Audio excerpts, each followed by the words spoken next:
Hi, I'm naturopathic Dr. Sami McCulley, and welcome to part 3 of the 5 most important things to keep yourself from getting sick this year. So, number 1 we talked about the other day was vitamin D. Number 2 was fish oil.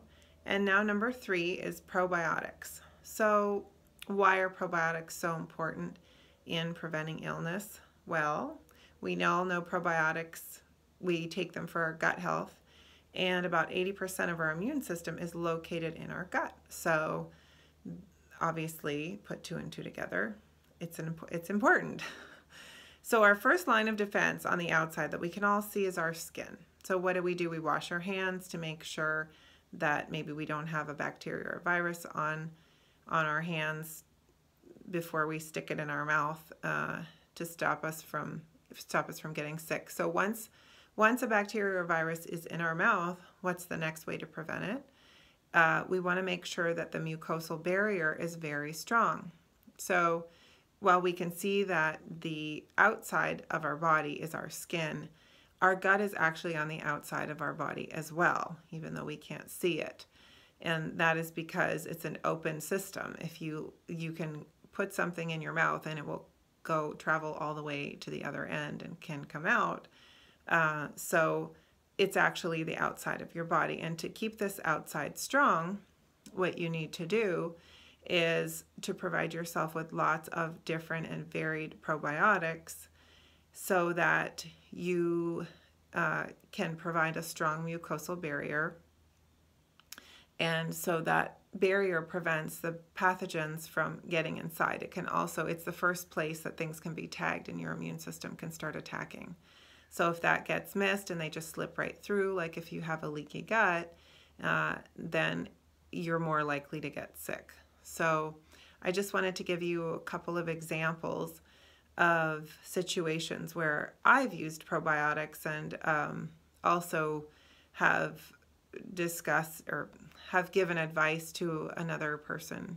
And these were kind of surprising situations to me at first because it was a long time ago. So the first one was with my daughter. It was when she was about 5 months old. We were in New York and I didn't have all the things that I have at home in my cupboard. So she woke up in the middle of the night and she started having this kind of croupy cough. And, I thought, what can I do? So the only thing that I had with me that I could give a 5-month-old was a probiotic, and it happened to be in a little sachet, so it was easy to just dump into a little water and mix up, and I got her to drink it. And surprisingly, I was actually quite shocked. Within 5 minutes, she stopped coughing and went back to sleep, and we didn't hear another thing until the next night. Same thing happened. She started coughing again. I whipped out the probiotic, gave it to her again, and she stopped coughing, and then that was it, and we never heard it. We never heard the cough again. So it may have been luck, but twice I don't think is coincidental. And then we also had a situation where a mother was asking me for advice. Her son had a fever, pretty high fever. It was at least 104. It might have been even 105. And it had been going on for 4 or 5 days. And, she said, what do you think I should do? And I said, well, you might want to take him to the hospital.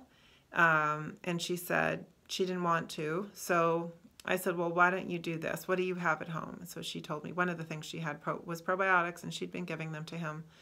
So my suggestion to her was to dose them much more frequently and at a much higher dose. She was giving them to him every 15 minutes. And I said, if you don't see any improvement within a few hours, if the fever doesn't start going down, then you really should go to the hospital. And if not, then just keep giving them to him and see what happens. And so I spoke to her, I think the week later, and what ended up happening was that the fever actually started going down quite quickly. And by the next morning, he was completely better. So that's another situation where probiotics can do a world of good. So the most predominant probiotics in your gut are the different species of lactobacillus and different species of bifidobacterium. So those are the names you'll see most frequently. But there are all kinds of different organisms. And there can be soil organisms. They can be grown on milk, milk surfaces. They can be grown on all kinds of different things. But what I like to do is have my patients vary the kinds that they take so that you are exposed to different things. Different bacteria will promote the growth of other bacteria, and some of them you just need more of inherently because those are what you have predominantly in your gut. So, and it's just like fish oil. You want to make sure that when you buy fish oil, it's a good quality brand. You want to make sure that the company, you know, that they're that by the time the product expires, there is at least what they say is in the bottle. And you know, you can't always tell this from looking at a bottle or even seeing the cost, but usually when it's more expensive, there's a reason it's more expensive.